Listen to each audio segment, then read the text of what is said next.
It's time for the Brouhaha Sports Show. Brouhaha Sports with award-winning sports writer Dale McKee and co-host Marshall Wood. Talking sports with the legends of the game and famous sports personalities. Brouhaha. Now to Marshall and Dale with tonight's guest. Good evening, everyone. Welcome to the Brouhaha. Marshall Wood, Dale McKee, and Kitty Cat Callie on board tonight with us. How you doing there, kitty girl? You ready to go? She doesn't say much, Dale. I can tell that. She likes you, though. I know. Them short breeches you got on. She's giving you a good rundown, ain't she? Yeah, I have a problem when I wear shorts out in public. Oh, do you? Yeah, I'm sure the cat sees that too. Well, she seems to be, look she's yeah. on her back, rubbing, boy, y'all ought to see this. Dale, you're a real cat lover, aren't you? I know. I sneeze all the time. I'm a dog do guy. you? I'm a dog guy. Well, you'll learn to close the door, won't you? Yeah. What's going on in the world of sports, man? Well, you know what, though? Let's just stop. Let's start right here. Talking about a brouhaha. It's election day in Mississippi. It is? Yeah, ain't it? I don't know. I believe it is. Is it where I live? Yes, sir. Well, no, not where you live. You got to live in the city. The city? Yeah, you're a country boy. Yeah. The city folks is voting today. Yeah, we're country buffkins, right? That's right. Well, no, I live in the city. I'm a city guy. Well, y'all city rats, right? Hey, now, Hey. Yeah.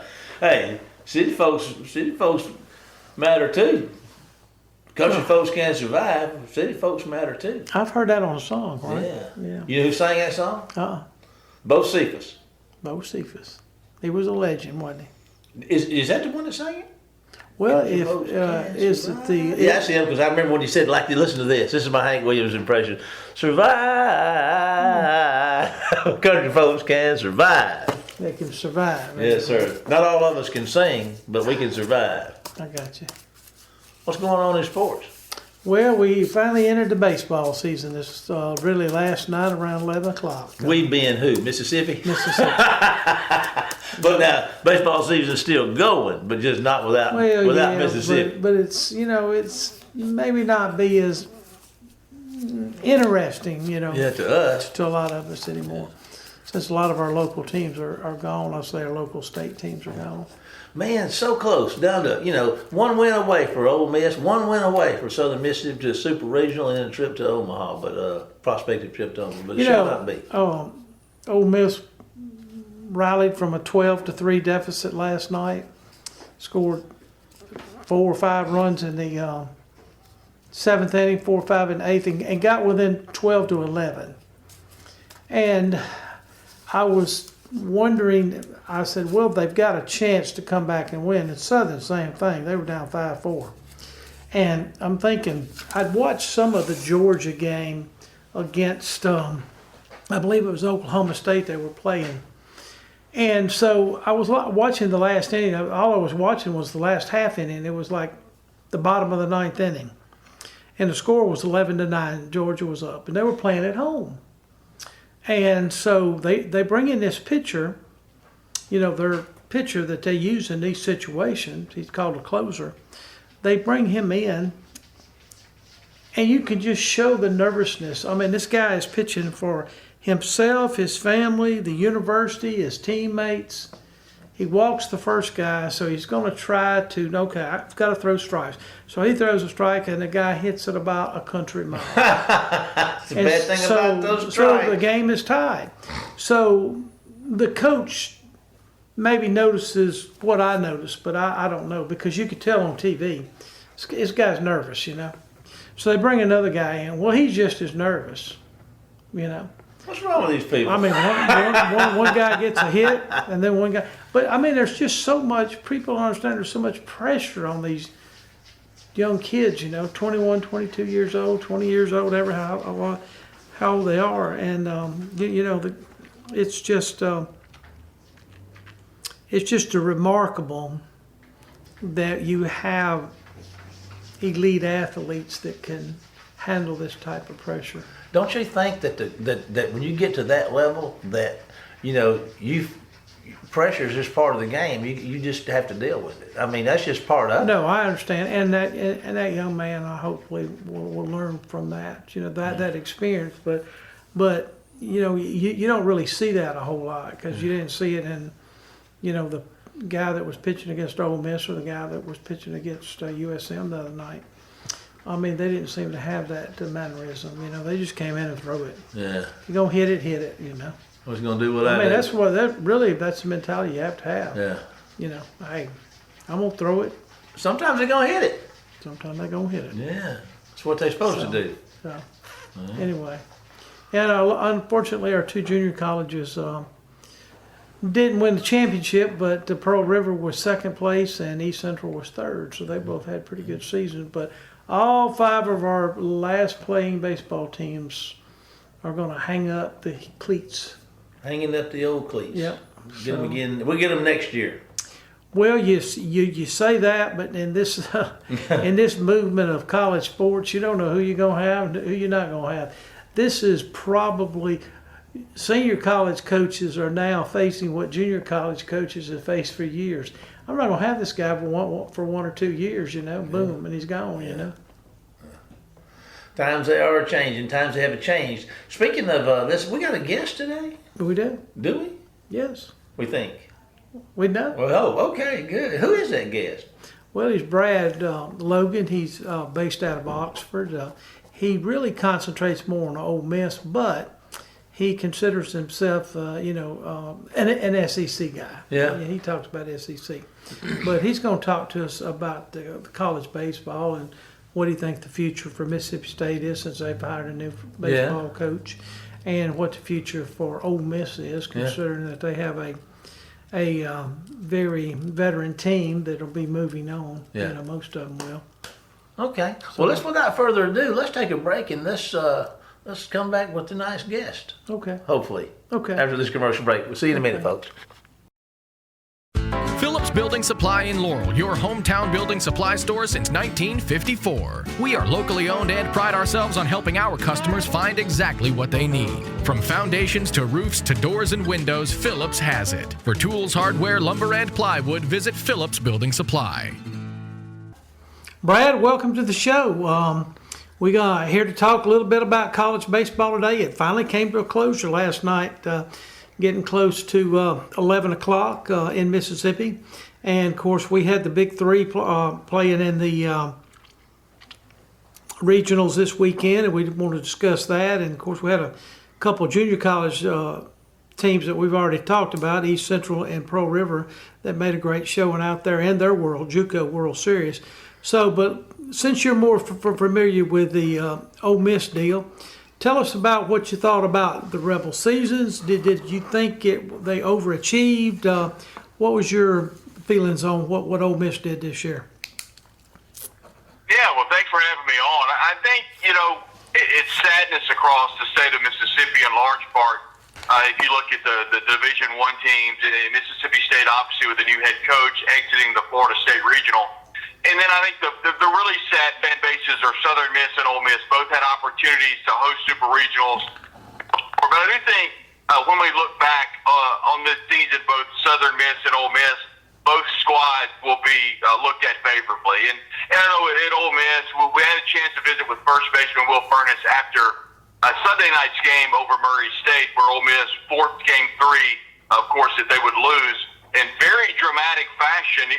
When you're down 12-3 and everyone starts exiting the game and you kind of look around and all of a sudden you get 2 here, 4 there, it was a heck of a run for Ole Miss and Coach Mike Bianco. He was very emotional last night after the game. And I think in large part because of the senior leadership, the upperclassmen on this team that elected to come back to try to get to Omaha. They were a couple of wins short, but a team that, to answer your question, a team that was picked to finish next to last in the SEC, finishing 1 win away from hosting a Super Regional. I think a very good season for Coach Mike Bianco, who's obviously, as folks listening to you guys know, won the national championship back in 2022. And I think what Coach Ostrander did down at Southern Miss, and is continuing to do throughout Mississippi, recruiting very hard, putting together a great product, falling short there in Hattiesburg, but it's an incredibly bright future under the Director of Athletics, Jeremy McClain. Well, listen, talking about Coach B, out at Ole Miss, This is his 25th year completed.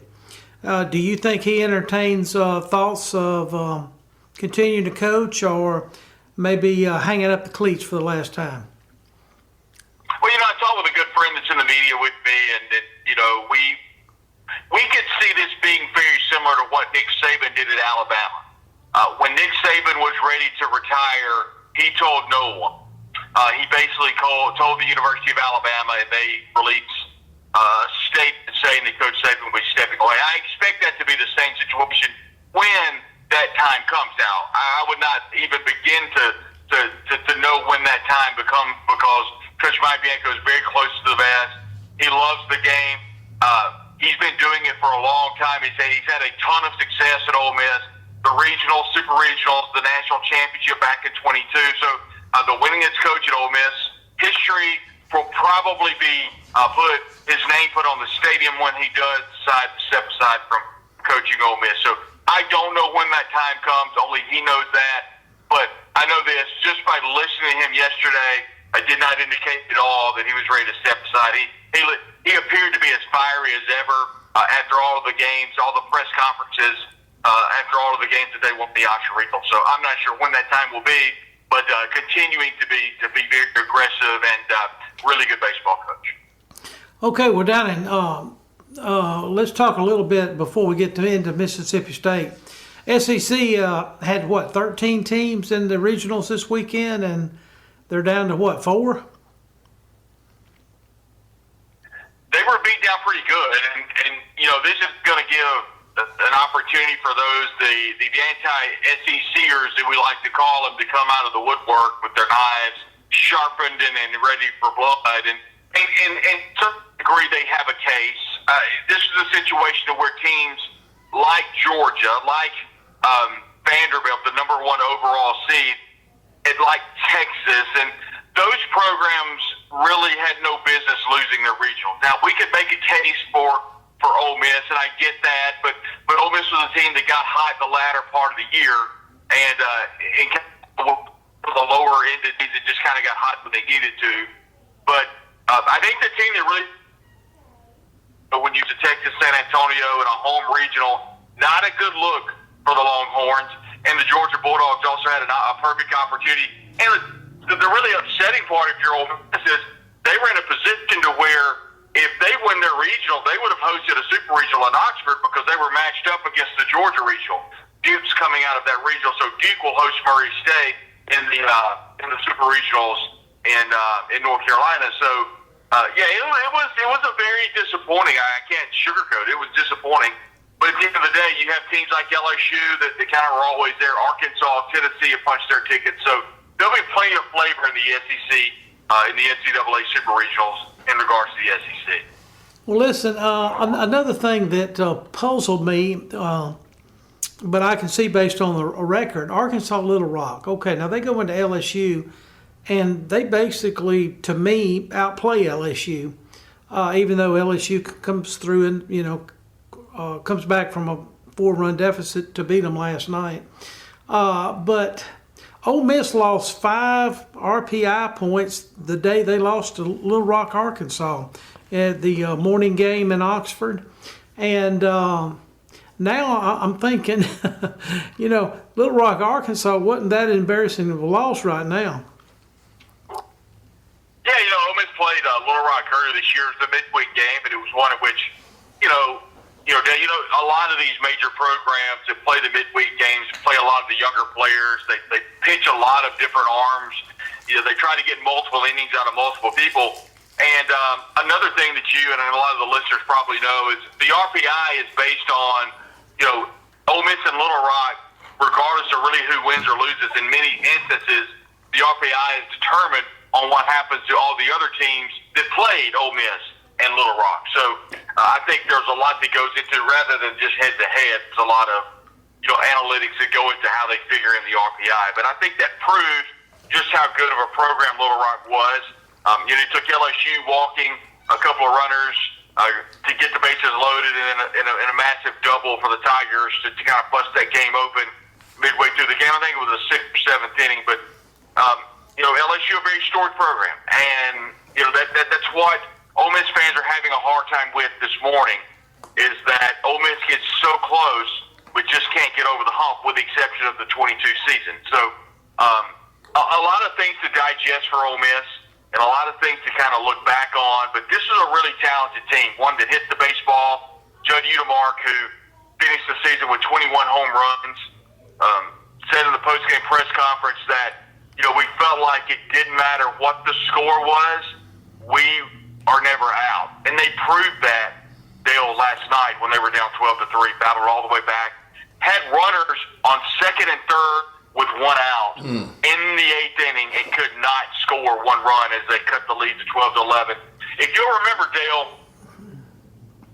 Udemark was at the plate, got hit in the arm, went to first base. They brought him back, replay review. They said he kind of leaned into it.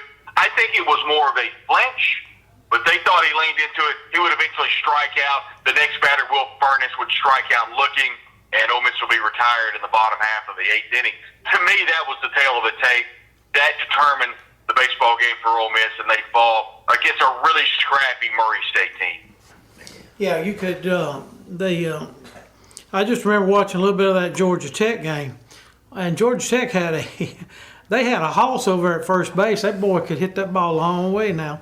There were some good players in that in that regional, big, strong home run hitters. Okay, let's go down the road about 90 miles. Tell us what your thoughts on. I think the Bulldogs have hired him a pretty good baseball coach. Well, you've got a guy that's got experience in Middle America, and what I mean by that is he's taken Virginia to the College World Series a lot, and he's won a lot of baseball games. And I think if you look at what Zach Selman, the director of athletics, wanted to do was inject some immediate juice into that program that had kind of gone lifeless, gentlemen, the last couple of years. Chris Lamonis, I think, is a really good baseball coach, but really faltered when it comes to recruiting. They won the national championship prior to Ole Miss in 2021, and after that just kind of nosedived a little bit. And it took a couple of years of sweat equity that I think Chris Lamonis had built up to kind of wither away. And at that point, Mississippi State's a very prideful baseball program. They have a beautiful facility in Polk Bench Stadium.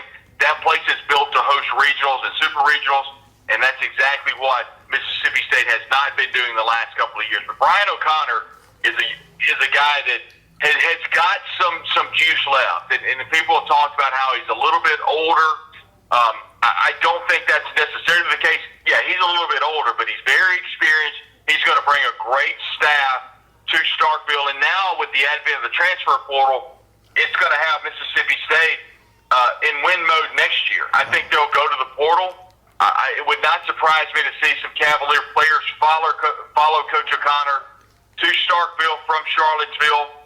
And I think Ole Miss, Mississippi State, Southern Miss are all in really good positions in regards to head coaches. I'm a huge Christian Ostrander fan. Between when he pitched at Delta State. Obviously, he was an assistant under Mike Kennison at Delta State when they won the national championship, and now he's at Southern Miss. I love what Bianco has built at Ole Miss, and now Coach Brian O'Connor at Mississippi State. The state of Mississippi, I would be hard-pressed to say that has the best collection of head coaches across the country right now if you look at the state of Mississippi. That's incredible. Well, that's a great report there. Listen, I hope I'm not giving you any trick questions here, okay, Brad? Watch him, Brad. I'd hate to do that. But tell us what your thoughts about maybe what kind of product the Ole Miss Rebels will put on the football field this fall. Well, I think a lot of it is going to be, Dale, what happens with the defensive side of the ball.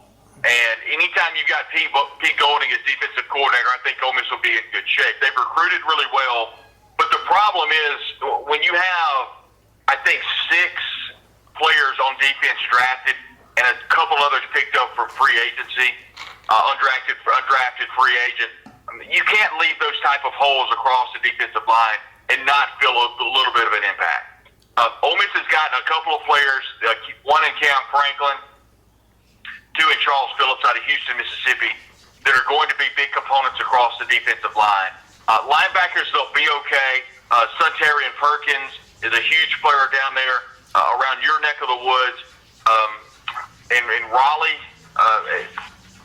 huge defensive player for Ole Miss, and they're expecting big things out of him. Offensively, you lose Jackson Dart, but I think offensively, Ole Miss, as crazy as this may sound, they may be better next year because they played with a walk-on running back last year. Running back Jackson Dart's gone. Here comes Austin Simmons, the backup to Jackson Dart last year. Looked really good if you remember in the Georgia game when he was forced to come in with an injury to Jackson Dart. Came and led Ole Miss down the field in the biggest game of the year.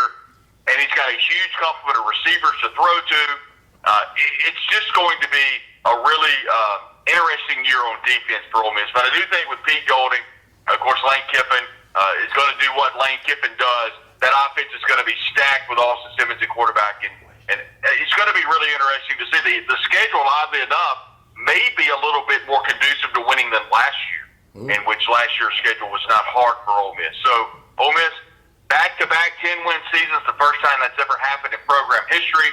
They'll be looking to go back-to-back-to-back with road trips to Oklahoma, Mississippi State. They'll have LSU at home. They'll be able to return that Kentucky game that absolutely killed Ole Miss last year. They lost that game 10-7, and that's one that will always live in the annals of history as one of the toughest losses in Ole Miss football history. With that win, Ole Miss is probably in the college football playoff. So, big things expected next year for Ole Miss, but I think the enthusiasm or the expectations have tempered, not the enthusiasm, but the expectations have tempered just a little bit because of that defense that had so many players drafted in the NFL.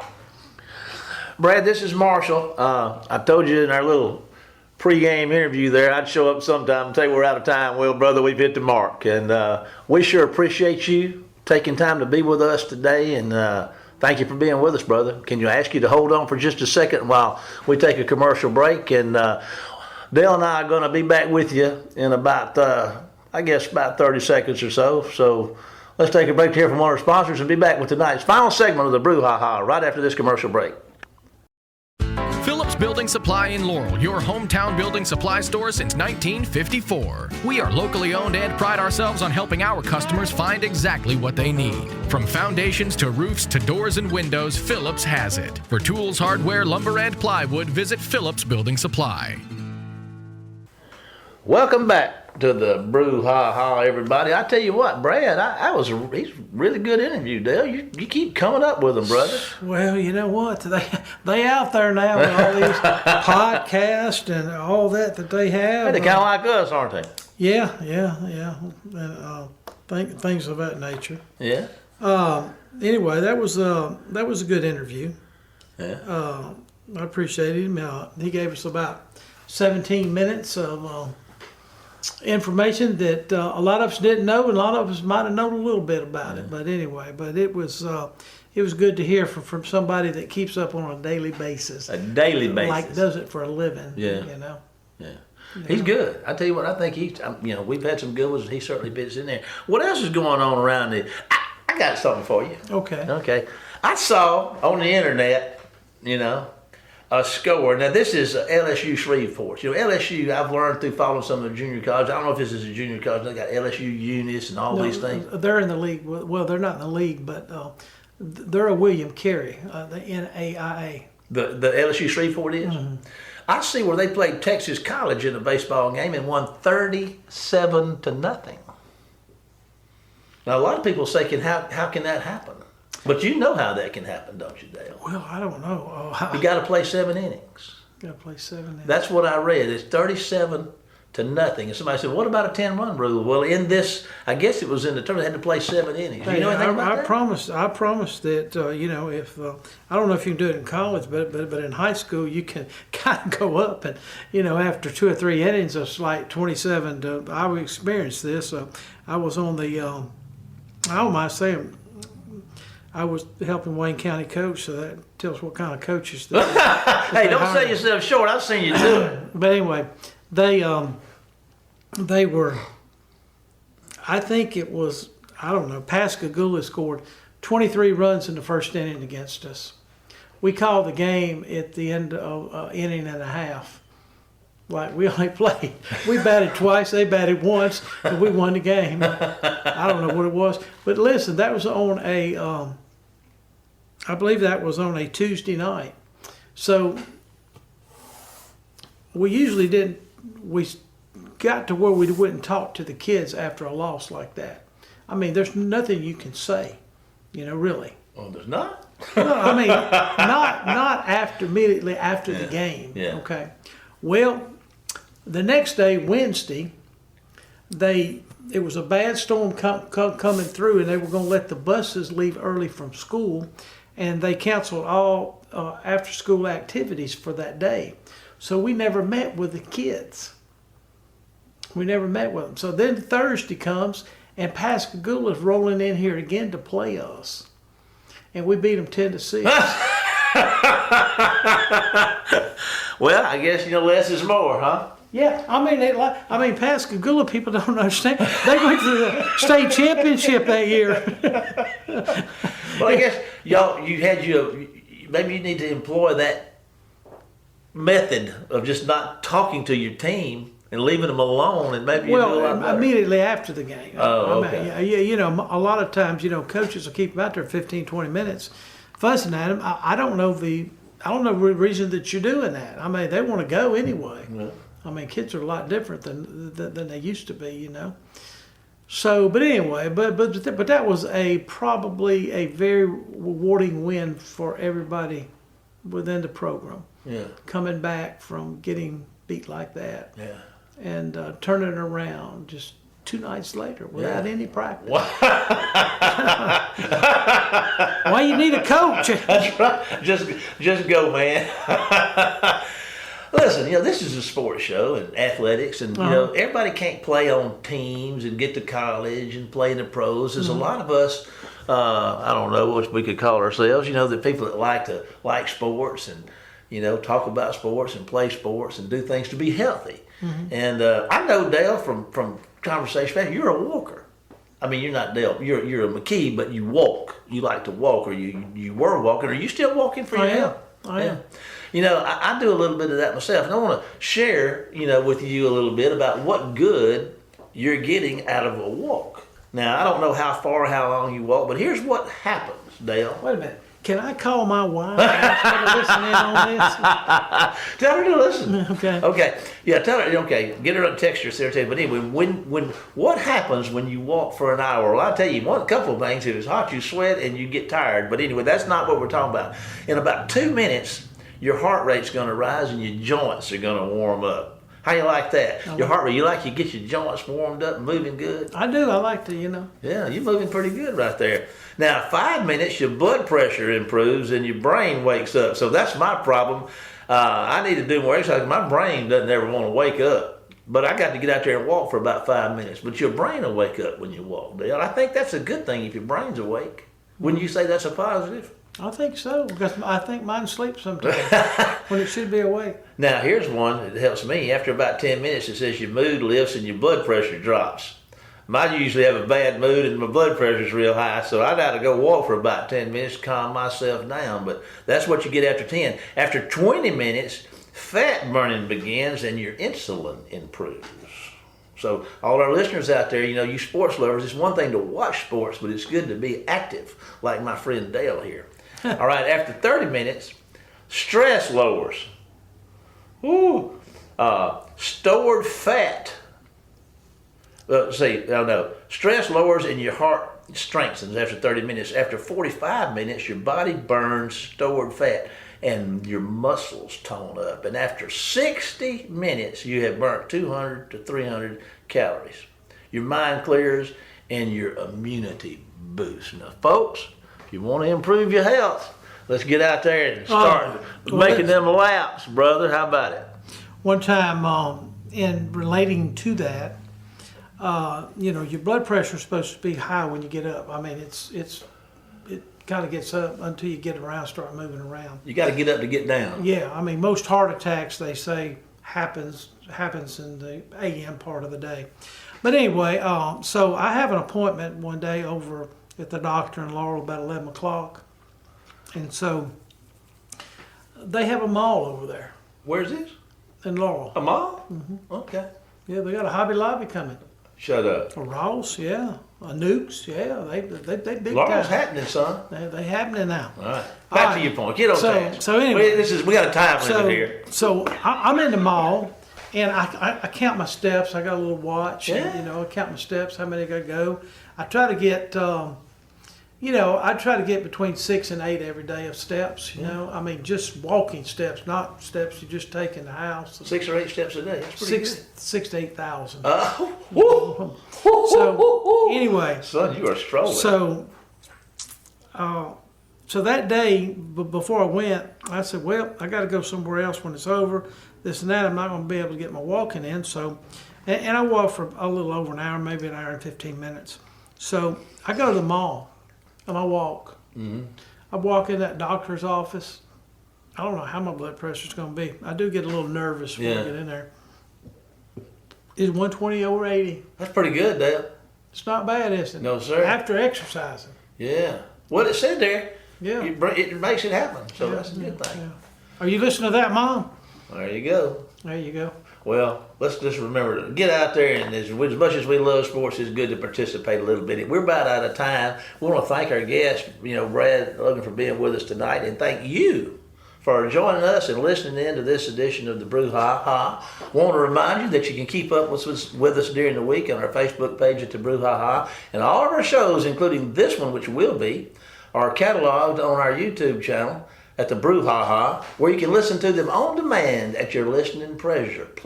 But for now, we have reached the point of the evening where it's time to say goodbye, Dale. Goodbye, Dale. Goodbye, folks. We'll see you next week for more of the Brouhaha. Get us out of here, Jamie. You've been listening to the Brouhaha with Del McKee and Marshall Wood. Heard Tuesday evening, 6 p.m. on WABO. For more of the Brouhaha, follow us during the week on Facebook and WABO.